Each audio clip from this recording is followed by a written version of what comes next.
Hello, I'm Topsy Cockney of the Inuvialuit Communication Society. Each June for the past 7 years, the town of Inuvik has held the Inuvik Petroleum show here at the Midnight Sun Recreation Complex. It's been a place for the oil and gas industry to meet together and with Northerners to learn more about each other and about the state of the proposed Mackenzie gas project.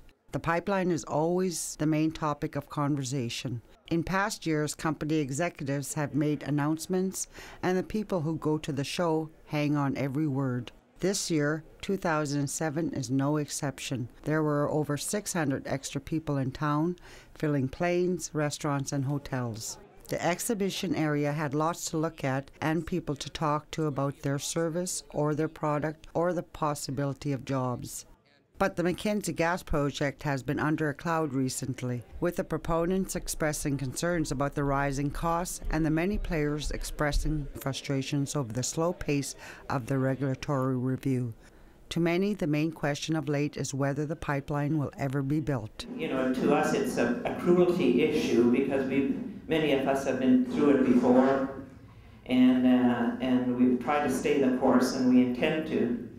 But I just want to give notice to Randy Ottenbright as the prime representative of Imperial Oil that if he doesn't do everything to make this pipeline go, I'm going to sue him for mental cruelty. I really mean that. I guess with Nellie's comments, I probably need to declare that I'm making this presentation under legal duress. And I also thought that after 143 days of hearings and almost 15,000 pages of transcripts, that I was the subject of mental cruelty as opposed to the cause of it. If there has been frustration with the regulatory review process, some delegates were also wondering what the federal government has done to move the project forward. I want to do a comparison between our former government, which is called the old government, and our new government, so-called new government. I believe both are committed to the North, but when you look at the track record, you begin to wonder. But I do have confidence in Minister Prentice because I believe he's a friend of the North and the pipeline. But under Canada's so-called old government, APG was formed and funded. Under the old government, the Accidents Benefits Agreements were funded. Under the old government, the Pipeline Readiness Office was set up. Under the old government, we got the ASAP, Aboriginal Skills and Employment Program. Under the old government, we negotiated a $500 million socioeconomic fund in preparation for the pipeline. And I must say, I love the logo getting ready for the pipeline here. Very appropriate. But those are things that our previous government has done for this project. So it tells me that our new government has some catch-up to do, and I'm confident that they will. Shortly after this program was recorded, the Harper government did a cabinet shuffle, and Jim Prentice was no longer the Minister of Indian and Northern Affairs, although he'll still be keeping the pipeline file. But in spite of all this uncertainty, the government of the Northwest Territories continues to feel confident that the project will go ahead. Our economy is strong in the Northwest Territories, and it's not regionally well balanced though. And I'm very aware of the number of business people in this community and other communities around North who spent a large amount of money, invested money, and are in anticipation of the pipeline. I never dreamt it would take this long to get to this point. And I'm confident we're going to see progress, and I appreciate the work that Randy Ottenbright and others have been doing to keep this project going. It's going to happen, and I think it'll happen just for a very basic reason. There's only so much gas in the world. There's only so much gas in North America. And we don't have alternatives right now. While we may have trouble with costs and so on, it has to happen. It's going to. There is no alternative. So it is, in my view, it is happening. Yes, we're caught with rising costs and so on, but we'll get over those ones. And if we have to do, as Minister Prentice said, do a bit of reinventing of how it's to be done, then we'll do that. But it is a project that's just gone too far, it's too essential, it's too necessary, not just to us, but to all of Canada, all of North America. I don't think there is an alternative. I know that in the last couple of months, almost a pall was cast over the project in the minds of many, and I think the media characterized the project as something that was on its last legs. We had the cost revisions, and the costs certainly were up, I think, much higher than many of us would have expected. We had the announcement at the AGM. Exxon Chief Tillerson made some comments about the challenges of this project. I had never seen those as surprising. I don't think that many of us who've been around this project saw that as surprising. This is something that the project proponents have been saying for some time. But it did underscore, I think probably more than anything, because of who was saying it, that we needed to collectively work together, industry and government, rise up to meet the challenge and make this thing happen. That's more important now than ever. But I'm not at all discouraged with the progress that we're seeing. On parallel tracks, we have the regulatory process moving along more slowly than any of us would have liked, I'm sure, but it is moving. And at the same time, the negotiations continue behind the scenes with the project proponents, those who would build the line, the explorers. We can rest assured that they have taken up the challenge and are in discussions, and I'm confident can find a commercial solution to present to Canada that can make this project a success. Aboriginal organizations, especially the Inuvialuit and Gwich'in, stand to benefit substantially as well. They've negotiated a 1/3 ownership in the pipeline through the Aboriginal Pipeline Group.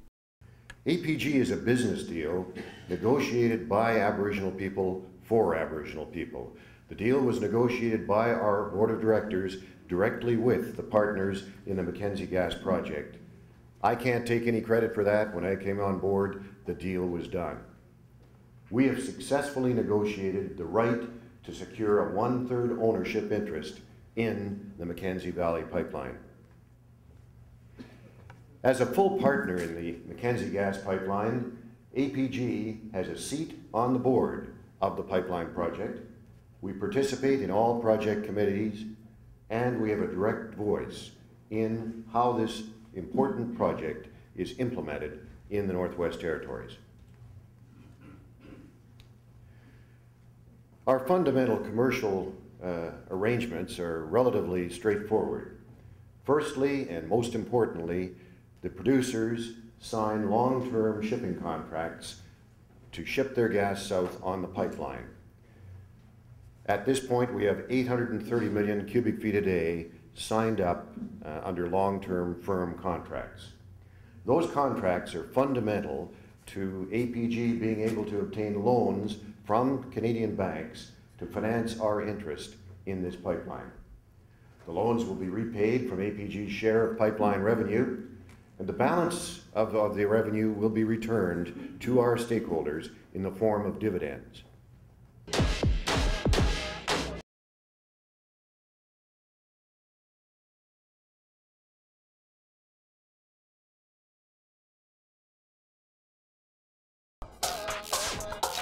The theme of this year's Inuvik Petroleum Show was preparing for the pipeline. And although many are apprehensive about the possible delays in starting construction, a delay isn't entirely a bad thing. For those who would like to be part of the workforce, the delay will allow even those with minimum education to upgrade and go on to more advanced study in time for the employment opportunities. And the good news is there's a well-established education support system in place. As Fred noted, I mean, there's been a lot of commitment to making things happen up here. We certainly are optimistic that things will continue. So I want to talk a little bit specifically about a couple of initiatives that we have. One is the Pipeline Operations Training Committee. There is a booth, we have our booth out here, but the goal here is to develop people for long-term employment opportunities on the pipeline, basically to run the pipeline. So we have the Pipeline Operations and Productions Training Program and the Pipeline Operations and Productions Apprenticeship Training Program. And we have 11 apprentices out there right now and 6 more in the works. But that's one of the long-term ones where we want to make sure that not only do we have people in the short term getting jobs during the construction period, but there's actually Northerners running the pipeline. It was created in 2002 for the purpose stated, and I would say that it's been a success to date.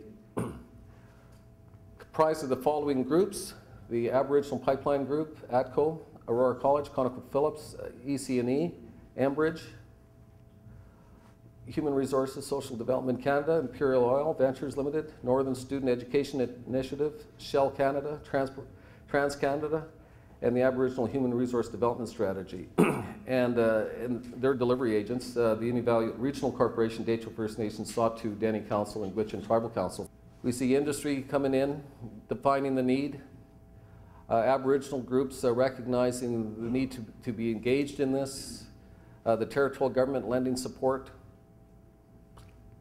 the federal government lending support, northern contractors getting engaged to define their specific needs as subcontractors, and then the Aboriginal Futures organizations also joining in to lend support to the training initiatives. We have been very successful over the past 5 years. We have graduated 19 Journey certified individuals from this region, the majority of whom have stayed in this region. And 14 of those have gone on to get their Red Seal, which means that they're nationally recognized as masters in their trade. The reason between the gap between the 19 and the 14 could be because not all trades are Red Seal, or some of them have chose to not do that. But that's an enormous accomplishment in this region. We also have recently certified our first 2 occupational certification candidates as environmental monitors from this region, and have been very successful at certifying municipal government staff in the occupations in their sector. So we've got people who are working towards professional designations, who are staying in this region, and who are meeting those needs in the workforce. Now in programs, as Maura said, we do have programs brokered through Aurora College. I'll use the word brokered. They do help us an awful lot with the programs. We'll come up with an idea, and whatever you want in training, you come to us, and we'll see what we can do with it, and then we can approach Aurora College, and Aurora has been very, very good with us. We broker through industry. We had that BEAR program, but that's the Building Environmental Aboriginal Human Resources. So we broker with other programs. And we have organizational sponsored training. We have drill rig training right on the drill rigs themselves. So if your organization wants to have an in-house training program, we will arrange the funding for you as long as it meets our criteria as well. So basically we wanted to tell you what we can do for you. Most individuals will come to us requesting funds to go off for training. It could be drill rig training, it could be office administration, it could be short-term safety courses. And what we do is we offer them that opportunity by sending them off to their locations. And we give them a per diem for short-term training, which is a day or a week long or a couple of weeks. But then we also give them a monthly allowance during that time while they're off at training. Most trainings for long-term, we look at things like 3 to 6 months to up to a year. The travel, again, is described, that's noted up there, is when an individual has to go for, say, apprenticeship training in Fort Smith, we will actually assist them to get from their community all the way to Fort Smith and then return them back to the community. Tools has to do, apprenticeship tools has to do with work boots, safety gear, and making sure that the apprenticeship accesses the tool deduction program through the federal government, making sure that they get all the proper resources that they need when they're in apprenticeship. Mobilization, as my partner here said, we basically will assist an individual to go for long-term employment or short-term employment. We do tuition and books, which we will pay for when they go to an educational institution for apprenticeship, or if they go to an educational institution for longer than a year, we'll assist with the tuition and books. We have a communication with EC&E that we discuss about who's funding who, so again, our partnerships are always there. The last thing on the screen is we also assist some students. What will happen is they'll go off to school and their partner will be home, and we will help them with daycare if their partner is employed. One of the first steps in finding a career in the oil and gas industry is to show interest. People can do that by getting into an oil and gas employment database being set up as part of the Mackenzie Gas Project Office in Inuvik. There has been a lot of work done, completed with regard to training and business development, and I would like to take you through to the degree that I can. The database includes information, education, training qualifications, work experience, job preference information for each person registered. It has 3 functions. The first is to identify Aboriginal and non-Aboriginal residents interested in project-related employment opportunities. An NWT-based consulting company was contracted by the project to develop the database and to visit all NWT communities to identify people interested in registering for potential project-related employment opportunities. Second, the database is being used to identify people's skills, qualifications, and job interests, as well as potential gaps and qualifications that would benefit from training programs. The database information supports needs identification and the development of training. The information contained within the database is currently being shared with Aboriginal Futures, program delivery agents, and program delivery agents. The socioeconomic agreement with the GNWT also specifies that database information may be provided to GNWT for project-related training and recruitment. The information from the database will be provided to MGP contractors and subcontractors. These contractors and subcontractors will be encouraged to use information from the database for recruitment, hiring, and training purposes.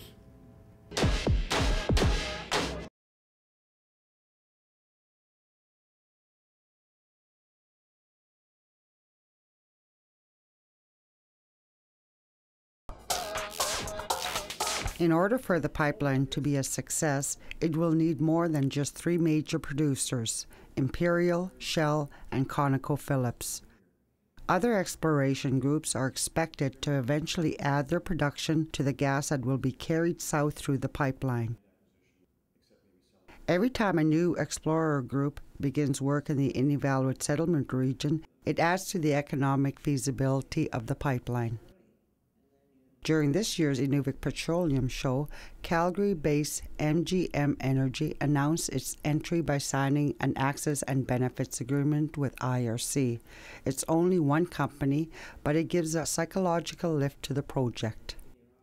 Last night, MGM and the Inuvialuit Regional Corporation signed a comprehensive cooperation agreement for their operations in the Inuvialuit settlement region, which includes some 3 wells being drilled this winter, plus seismic work, and another 5 wells the following winter.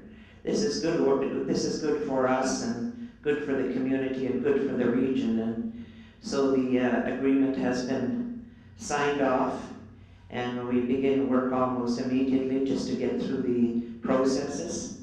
And we're very pleased to announce that, and we'll be circulating the intent of the agreement in a few minutes or this afternoon. It deals with the obligations of training, employment, and contractual arrangements. So we're very pleased to have a company that has the ability to look forward and not to get spooked, but we're there and we're happy to have them here. So the agreement has been signed. Thank you. What's needed to give confidence to investors and convince young people to make investments in their own education so they can be ready for the employment opportunities? I think that everybody's got to understand that we have an environment that's sensitive to the life that we depend on, but at the same time you got to find a balance, because we live in a life where we're used to heat and lights and things like that, and that doesn't come without having to sacrifice something else. So giving up the understanding that we're going to have to bend a little and letting the project go ahead, but put the protections in place to keep it that way. I think that's where our security is. The regulatory process needs to come to a successful conclusion. It's forecast to take about double the amount of time that was indicated in the cooperation plan. So step one is getting approval for the pipeline and the permits in place. Beyond that, it's a relatively straightforward process. It will be constructed 100% during the winter season to minimize environmental disruption. And by 2014, we should see gas flowing and benefits flowing north. We got to get serious about this project and have government step up to realize that they have to be involved. You can't simply run the Canadian government and look at the development of infrastructure purely in an economic sense in the northern environment. They didn't do it when Trans-Canada Pipelines was first built. They didn't do it when Trans-Canada Highway was first built. They didn't do it when the CN was first built. Those decisions were based on a policy that said we want to ensure the development of the country and we want to ensure the development of our resources. And we want to be there at the forefront to assist in accessing those resources. The same thing has to be done with northern development because very few companies will look at these projects in the context of purely economic projects. In other words, spend money, get a return on money. It doesn't work like that. Well, you have a forecasted very high budget to build a pipeline, but you need the pipeline proponents themselves to get more proactive with the other gas developers within the region and along the valley, as well as with the Aboriginal people to make sure that it gets built. Well, I think it involves a lot of people working together, and we're pleased that the proponents, our co-venturers, are very supportive of the steps needed to advance this project. We have some significant issues to deal with, and we'll see what the result of that is, but I think cooperation and hard work is going to be critical as we move forward. I'm one of those that believe ESSO when they say it's not economic right now. You know, I worked in the Middle East. I know a lot about what is available in other parts of the world, including these big natural gas deposits in places like Qatar and Saudi Arabia, and about LNG tankers. And I can look on the web and see all the LNG unloading facilities that are being applied for around North America, and that's the competition. So what do we got to do to get ready? Well, I think we got to continue to encourage and support the project so that we don't find all of these things going ahead that will then make it more difficult for this to go ahead. And I do think, I don't think ESSO is crying wolf, and I don't think for 1 minute that they're being devious and trying to, you know, and just trying to get more dollars out of the government. They're just saying, hey, this is not economic at this much dollars, but if we can make some royalty changes, some royalty improvements or something, well, then it'll go ahead. They're in business to make money. And they're far too big, and they have far too much integrity to not be honest about it. I really believe that the pipeline will be built, but there's going to have to be some thinking outside the box, and the ones who are interested and committed have to get together and see how they can move the project ahead. It's not going the way it is now, or is presently configured, you know, so we just have to get together with everyone and make sure that we find some of the solutions to the real hurdles that are being placed in our way.